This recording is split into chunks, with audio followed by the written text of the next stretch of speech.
Halo teman-teman, perkenalkan nama aku Randy. Jadi di channel YouTube ini aku akan banyak membahas, mereview buku-buku yang ada kaitannya sama sastra. Bisa berupa novel, kumpulan cerpen, atau juga puisi. Tapi ke depan jika aku nggak menemukan buku-buku yang menarik dari ketiga jenis buku yang aku tadi sebutkan, aku akan mencoba untuk mereview buku-buku non-fiksi yang aku punya. Oke teman-teman, semoga teman-teman gak bosan dengan video kali ini dan selamat menikmati.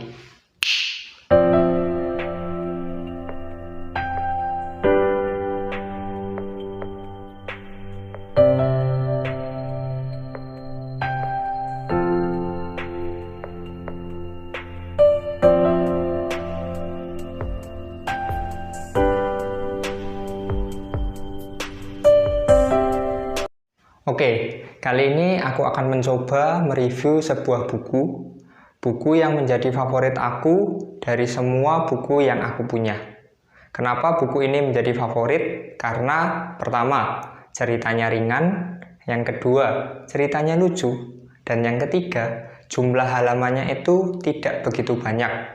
Jadi untuk menghabiskan buku ini, buat aku sendiri itu tidak perlu waktu yang lama.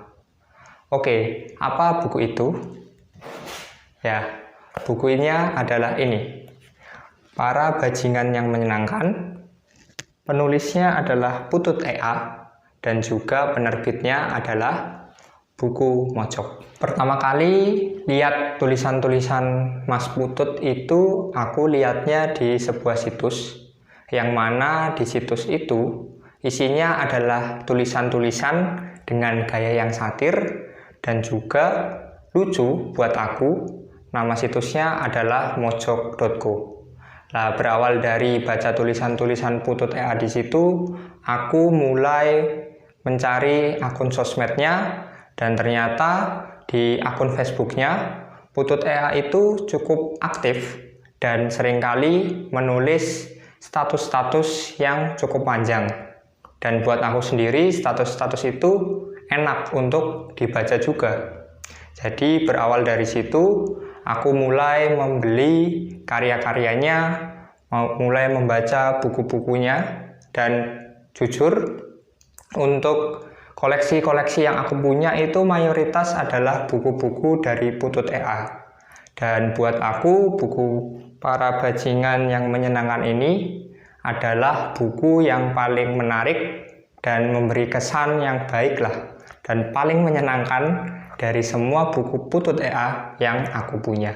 Jadi teman-teman, di buku ini sebenarnya Mas Putut itu ingin bercerita tentang kisah-kisah persahabatannya bersama karib-karibnya waktu itu, yang mana mereka sama-sama kuliah di UGM, dan juga untuk latar terjadinya peristiwa-peristiwa yang ada di buku ini itu sekitar tahun 1990-an ya teman-teman.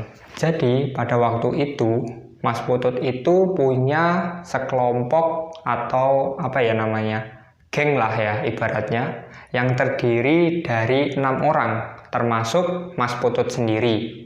Untuk anggota-anggota geng tersebut itu ada Jadek, ada Bagor, ada Kuntet, ada Proton, Babe, dan juga Mas Putut sendiri. Bagian pertama dari buku ini kita akan banyak tahu soal dunia judi ya teman-teman. Misalnya yang pertama itu kita bakal dikasih tahu lokasi-lokasi rumah judi yang pada waktu itu ada di Yogyakarta. Terus yang kedua, permainan-permainan apa aja yang biasanya ada di rumah judi. Terus di sini juga ada kisah tentang berapa kerugian yang mereka alami ketika Mas Putut dan teman-temannya itu main judi dan kalah. Terus juga ada berapa keuntungan yang mereka dapatkan ketika mereka menang. Dan baik keuntungan maupun kerugian yang mereka alami itu di dalam buku ini itu ada kisah-kisah yang menarik, yang lucu, konyol dan cenderung tolol ya teman-teman.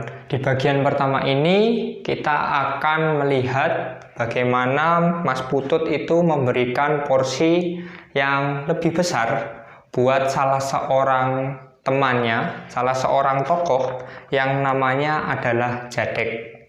Dan kita juga pada akhirnya sebenarnya tahu ya alasan kenapa bagian pertama ini mayoritas itu kisahnya adalah kisah tentang Jadek itu.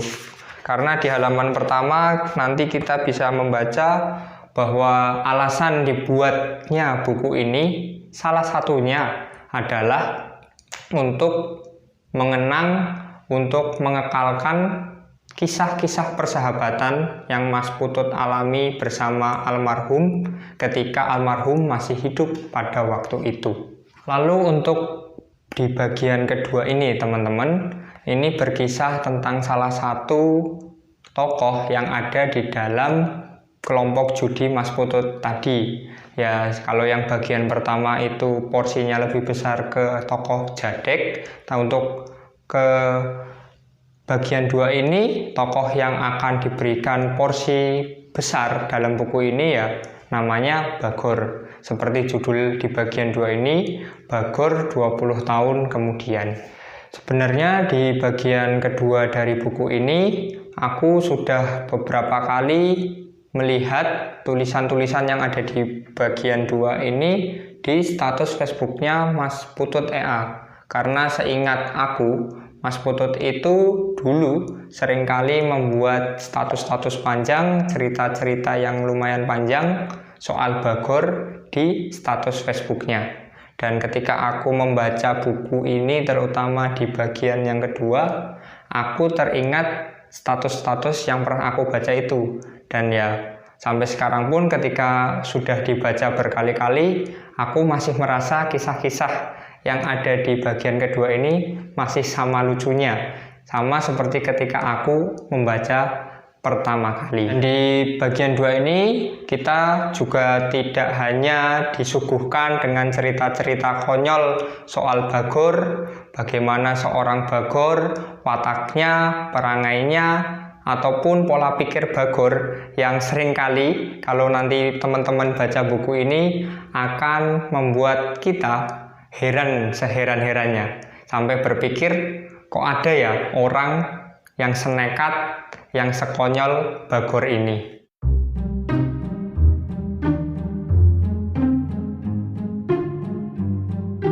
Yang pertama, buku ini itu banyak istilah Jawanya, banyak ungkapan-ungkapan Jawa, banyak bahasa-bahasa Jawa yang digunakan. Jadi buat teman-teman yang misalnya tidak akrab dengan bahasa Jawa, tidak pernah menggunakan bahasa Jawa itu, untuk membaca buku ini tentunya akan sulit memahami istilah-istilah yang ada di sini. Dan guyonan-guyonan yang kebanyakan juga menggunakan bahasa Jawa, teman-teman juga pasti yang tidak pernah namanya tidak berasal dari Jawa atau juga tidak pernah menggunakan bahasa Jawa, mengerti bahasa Jawa, akan kesusahan untuk memahaminya. Jadi kayak buku ini segmented banget ya untuk orang-orang yang yang biasanya berbahasa Jawa atau mengerti tentang bahasa Jawa. Terus untuk kekurangan yang kedua di buku ini, untuk teman-teman yang misalnya punya standar kesopanan atau kesantunan yang tinggi, buku ini tidak cocok buat teman-teman baca. Karena pada awal cerita, pada awal tulisan ini sebenarnya juga Mas Putut ini juga sudah memperingatkan bahwa teman-teman yang punya kadar kesopanan atau kesantunan yang tinggi itu pasti akan terganggu dengan kisah-kisah yang ada di dalam buku ini, karena banyak sekali ungkapan-ungkapan atau umpatan-umpatan dalam bahasa Jawa yang pasti bagi kebanyakan orang itu tidak elok. Jadi buat teman-teman sudah diperingatkan ya dari awal, yang punya tingkat kesopanan atau kesantunan yang tinggi jangan membaca buku ini. Itu dulu review buku pada kali ini. Semoga teman-teman tetap sehat, tetap bahagia. Saya Randy dan sampai jumpa di video selanjutnya. Bye-bye.